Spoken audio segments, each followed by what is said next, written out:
Welcome, friends, to this course, Python Primer from Zero to Coding with Google Gemini. Once again, this course is for absolute beginners who have never done coding. Learning Python from scratch using GenAI is not efficient. Hence, I am providing a concise introduction to Python programming language. Idea is that once that foundational knowledge is available with learners, they can use GenAI to further enhance their learning. In this video, let's quickly look at what is a Python interpreter and how a simple Python program runs. Now, what is a Python interpreter? Imagine Python as a translator. When you write a program, you are essentially giving instructions in a language that computer doesn't understand directly. This is where Python interpreter comes in. It's like a bilingual translator, converting your human readable code into machine readable code that computer can execute. Now, let's write a small program and execute it. I will go to the installation location and I will open. Today I am going to use idle that has come along with default Python installation. You don't need to separately install this. It comes along with the Python installation. I click on so let me move it to the center. I'll click on File, New File. Now, yesterday we have seen one method of running the code. Today we will see a different method. I hope you remember. Yesterday we used a syntax like this: Python space file name dot py to run the contents of a Python file. Today, let us see a different. I'm going to write this program. First line, I'm going to say this is our second program. Then I'm going to say name equal to Joe, right? Then I'm going to key in age equal to 21. Now the our most favorite command, that is print hello world, where hello world in double quotes, right? Ending all lines of code with a semicolon. Finally, I'm going to say end of the program. Let me take a minute to explain what I've done here. Hash indicates that this is a comment, which means uh, Python interpreter does not need to execute this code.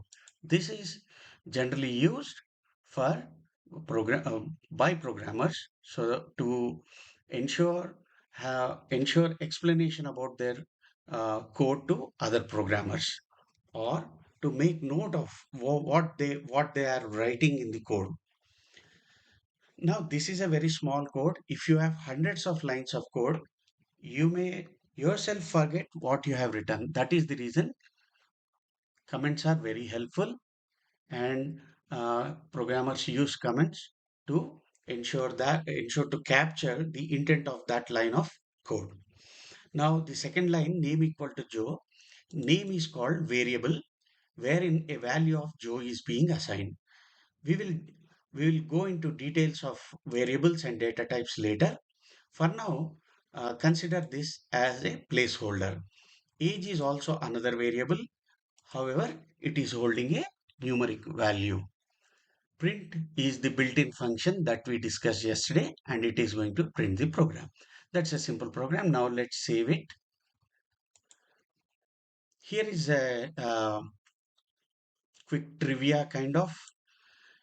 Even if you don't save a Python program with .py extension, or if you simply save it with txt extension also, it will run. However, to uh, It's a nomenclature to name it as .py. Luckily, the Python interpreter can interpret even text file as long as the Python code is correct. Now here I'm saying program 2.py. All right, I can actually exclude the .py here because it will already assign it. Now that's done. Let us see the new way of running it. Now I will say run menu and run. That's it. Hello world. It has printed. So what is happening? We have written the code, we have saved the file, and we used the run command in this case. Yesterday we used Python and the file name. Interpreter, now this is very important.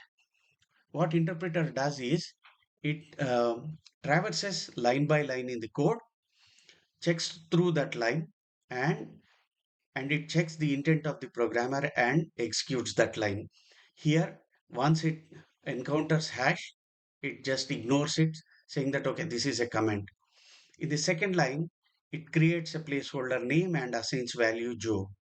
In the third line, it creates a placeholder age and assigns a value 21. The moment it sees print hello world, it understands that this needs to be sent to the output device, which is the screen in our case, and it will send this hello world string to the output device, that is the screen, and it exits the program once the last line of code is over. So the key catch is that it executes line by line. What happens if there is an error in one of the line? If there is an error in one of the line, the next line is not executed and the entire program is exited from there. You can use any editors like PyCharm or Visual Studio Code to run Python files or Python code. Python interpreter is available in several integrated development environments or IDEs. I would prefer Visual Studio Code, and majority I believe use PyCharm. So it's up to the programmer. Thank you friends. See you in the next video.